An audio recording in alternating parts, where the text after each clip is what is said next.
Hello friends, कैसे हैं आप सभी लोग। आई होप आप लोग बड़े अच्छे होंगे और अपने फिजिक्स की पेपर की तैयारी बहुत अच्छे से कर रहे होंगे। आज के वीडियो में हम फिजिक्स के जो मोस्ट इम्पॉर्टेंट टॉपिक्स हैं, जो बार बार पूछे जाते हैं, जो मोस्ट रिपीटेड क्वेश्चन हैं, उनको डिस्कस करेंगे।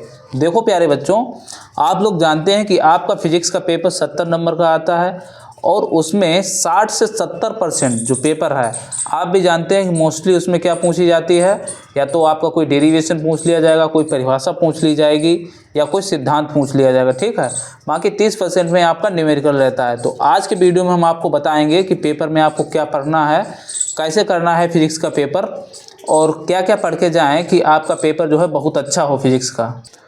दूसरी बात ये बच्चों कि आपको एकदम घबराना नहीं है पेपर के लिए कि अरे अब कैसे तैयारी करें, क्या करें। अगर जो चीज़ें बिल्कुल नहीं पढ़ी हैं तो फिर उन पे ज़्यादा जो है फोकस नहीं करना है। जो चीज़ें आप पढ़ चुके हैं उसी को बार बार रिवाइज करना है, और यही क्या होता है, सबसे अच्छा तरीका होता है किसी भी एग्ज़ाम को देने का। जो चीज़ें आपके लिए बिल्कुल नहीं हैं उनको बाद में देखें, पहले वो देखें जो आपने याद कर रखा है, पहले से रिवाइज़ कर रखा है, उसी को बार बार रिवाइज़ करें। तो शुरुआत करते हैं इस शानदार क्लास की। मैं हूं मुकेश यादव और आप आ चुके हैं मैथ सुपरविजन पे।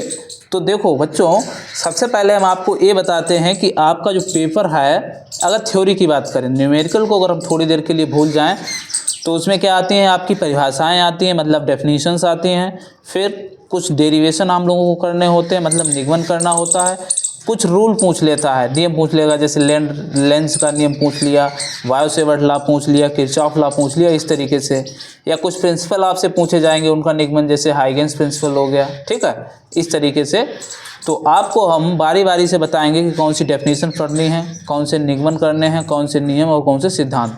तो सबसे पहले हम क्या करते हैं, नियम की बात करते हैं, इंपॉर्टेंट रूल्स की बात करने हैं, जो आप लोगों को बिल्कुल छोड़ने नहीं है, याद करके जाना है। सबसे पहले जैसे ही आप अपनी किताब खोलोगे, मॉडल खोलोगे, कुछ भी खोलते हैं, जो भी आपके पास मटेरियल होगा, क्या दिखेगा आपको, कूलाम का नियम दिखेगा।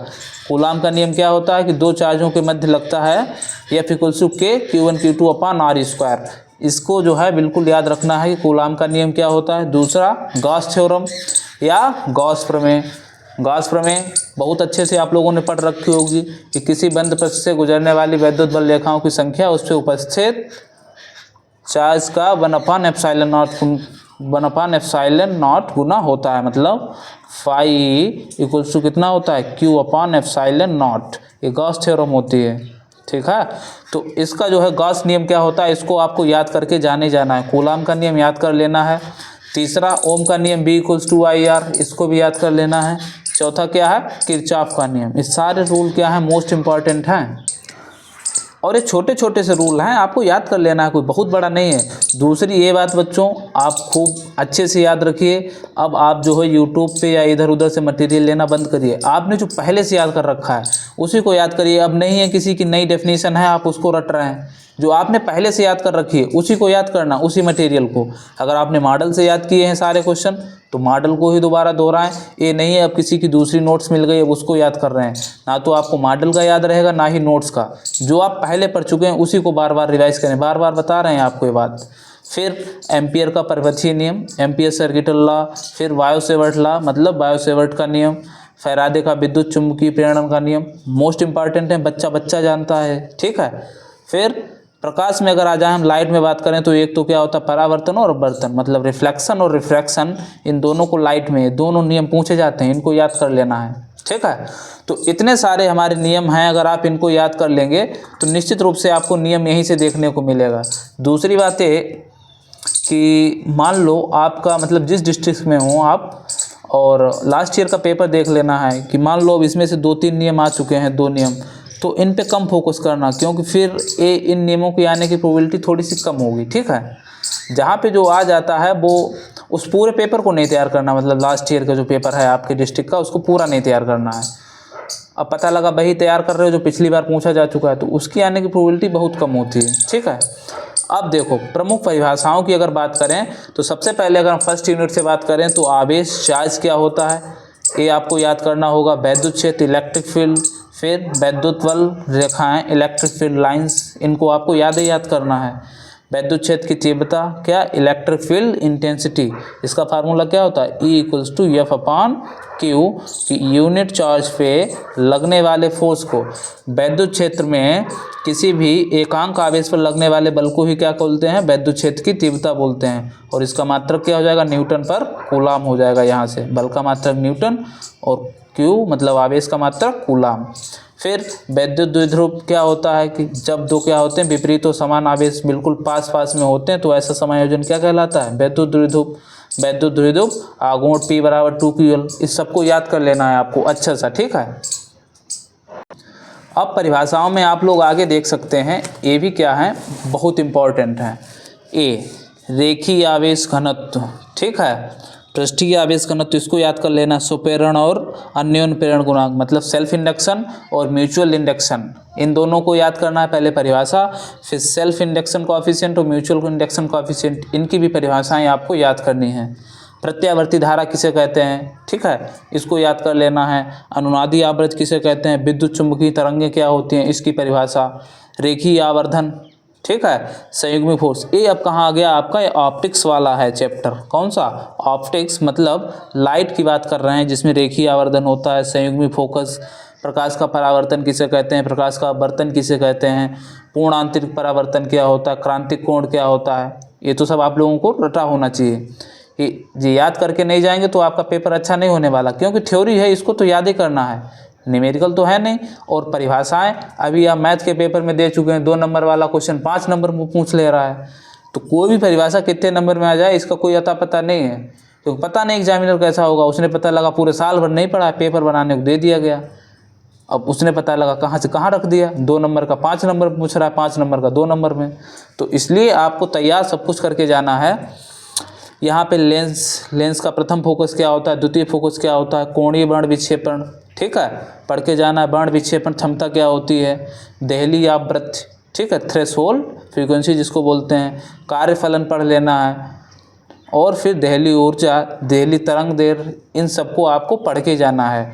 फिर इधर आ जाएं आपको तो ये व्यतिकरण पढ़ के जाना है, ठीक है। तो ये आप डिफ्रैक्शन पढ़ सकते हैं, कला संबंध स्रोत, तरंगाग्र मतलब वेव फ्रंट के बारे में पढ़ना है, न्यूनतम विचलन कोण जो प्रिज्म में होता है, न्यूनतम विचलन कोण एक तो प्रिज्म में भी होता है, आपने पढ़ा होगा, मिनिमम डेविएशन एंगल। फिर इधर अगर हम फोर्स की बात करें तो नाभिकीय बल, परमाणु क्रमांक क्या होता है, द्रव्यमान संख्या, ये तो कक्षा 9 से पढ़ते चले आ रहे हो आप, ठीक है। परमाणु क्रमांक क्या होता है, किसी भी परमाणु में जो भी क्या होते हैं प्रोटॉन जो होते हैं, भाई क्या होता है परमाणु क्रमांक, या इलेक्ट्रॉन बोल दो। द्रव्यमान संख्या क्या होती है, प्रोटॉन प्लस न्यूट्रॉन, उसको क्या बोल देते हैं, द्रव्यमान संख्या बोल देते हैं। समभारिक क्या होते हैं, जिनका क्या हो, द्रव्यमान संख्या क्या होती है, बराबर होती है। समभारिक, सम न्यूट्रॉनिक, जिसमें न्यूट्रॉन्स बराबर होते हैं। समस्थानिक, जिनके क्या होते हैं, परमाणु क्रमांक तो बराबर होते हैं लेकिन द्रव्यमान संख्याएं अलग अलग होते हैं, जैसे कार्बन का 1s1, 1s2, 1s3। फिर बंधन ऊर्जा, बाइंडिंग एनर्जी, नाभिकीय विखंडन। फिर सेमीकंडक्टर में आपको पढ़ लेना है अर्धचालक क्या होता है, अक्षय परत जिसको डिप्लीशन लेयर बोलते हैं, विभव प्राचीर, ठीक है। तो इन सबको आपको पढ़ के जाना है। अब बच्चों का डेरिवेशन की बात करें हम, तो यहाँ पे आपको क्या करना है, वैद्युत क्षेत्र की तीव्रता। वैद्युत क्षेत्र की तीव्रता मतलब इलेक्ट्रिक फील्ड इंटेंसिटी का एक तो अच्छी और निरक्षीय स्थिति में इसका जो व्यंजक होता है उसको याद करके जाना। अच्छी स्थिति में क्या होता है, E=1/4πε0 2πr³, और निरक्षीय स्थिति में E=1/4πε0 p/r³ होता है, उसको याद कर लेना है। फिर वेट स्टोन ब्रिज, इसको भी आपको तैयार करके जाना है, ठीक है। वेट स्टोन ब्रिज को, समांतर प्लेट संधारित्र की धारिता का सूत्र का निगमन, ये भी याद कर लेना है। LCR परिपथ की प्रतिबाधा एवं कलांतर, 2 समांतर धारावाही तारकों के मध्य बल, ठीक है, इसको याद कर लेना है। गोलीय पृष्ठ पर अपवर्तन के सूत्र का व्यंजक, पतले लेंस के लिए अपवर्तन का सूत्र। फिर यहाँ पे संपर्क में रखे हुए 2 पतले लेंस की संयुक्त फोकस दूरी के लिए सूत्र। अब ये कहाँ पे, लेंस से बहुत सारे डेरिवेशन आपके पूछे जाते हैं, तो इनको बहुत ही सीरियस होके पढ़ना है और बहुत अच्छे से। प्रकाश से आपका बहुत पूछा जाएगा, प्रकाश का परावर्तन क्या होता, अपवर्तन क्या होता, क्रांतिक कोण क्या होता, फिर यही 2 लेंसों की संयुक्त फोकस के लिए फोकस दूरी का सूत्र, अपवर्तन का सूत्र। तो इन सबको आपको बहुत अच्छे से पढ़ना है। फिर अगर हम प्रिज्म की बात करें तो प्रिज्म के पदार्थ के अपवर्तनांक का सूत्र, जो ये सिद्ध करने के लिए आता है, ये वाला, ये sin A + Δm/2 × sin A/2, जहाँ Δm क्या होता है, न्यूनतम विचलन होता है। और ए क्या होता है, अवर्तक कोण होता है। ठीक है। फिर हाइगेंस के द्वितीय सिद्धांत के आधार पर परावर्तन अपवर्तन की व्याख्या करना, कि हाइगेंस के द्वितीय सिद्धांत के आधार पर परावर्तन की व्याख्या करो और द्वितीय सिद्धांत के आधार पर अपवर्तन की व्याख्या। मोस्ट इंपॉर्टेंट है ये सब। यंग के डबल स्लिट एक्सपेरिमेंट में, यंग के द्विस्लिट प्रयोग में एनवी फ्रिंज की चौड़ाई का व्यंजक इंपॉर्टेंट है। यंग का नियम क्या था, इसको याद कर लेना है, यंग डबल स्लिट एक्सपेरिमेंट, और उसमें एनवी फ्रिंज का चौड़ाई का व्यंजक ये भी जो है आपको तैयार करके जाना है। फिर डी ब्रोगली का तरंग सूत्र का निगमन क्या होता है, lambda equals to h upon p, a वाला ये याद करके जाना है, जहाँ एच क्या होता है प्लांक कांस्टेंट और पी क्या होता है मोमेंटम, मतलब हिंदी में क्या बोलेंगे तो संवेग। ठीक है। इधर अगर हम बात करें बच्चों तो बोहर के परमाणु मॉडल के आधार पर इलेक्ट्रॉन की एनवी कक्षा की त्रिज्या के लिए व्यंजक, ये भी इंपॉर्टेंट क्वेश्चन है। हाइड्रोजन स्पेक्ट्रम की विभिन्न श्रेणियों के लिए तरंग दैर्ध्य का सूत्र, तो इन सबको आपको क्या करना है, तैयार कर लेना है बहुत अच्छे से। ठीक है। बार बार हम बता रहे हैं कि आपने जो पढ़ रखा है जो भी नोट्स में उसी को बार बार रिवाइज करें, ना तो किसी दूसरे की नोट्स लें, ना ही यूट्यूब पे अब जो इस समय चल रही है मैराथन उनके चक्कर में पढ़ें। अब पता लगा उन्होंने जो डेफिनेशन लिखाई हो आपने जो याद कर रखी है, दोनों जो है बहुत फ़र्क होता है, क्योंकि डेफिनेशन सब अलग अलग तरीके से लिखाते हैं, थोड़ा बहुत फ़र्क रहेगा। तो आपने जो पहले से याद कर रखी है उसी को याद करें। अब किसी डेफिनेशन को याद करने में दिक्कत आ रही, कोई डेरिवेशन नहीं हो रहा, तब आप यूट्यूब पे जा सकते हैं। ठीक है, नहीं तो आप इसी को तैयार कर लें। फिर सिद्धांत या प्रिंसिपल्स की बात करें तो एक तो डायनोमो, जिसको क्या बोलते हैं, प्रत्यावर्ती जनित्र बोलते हैं शायद हिंदी में। ठीक है।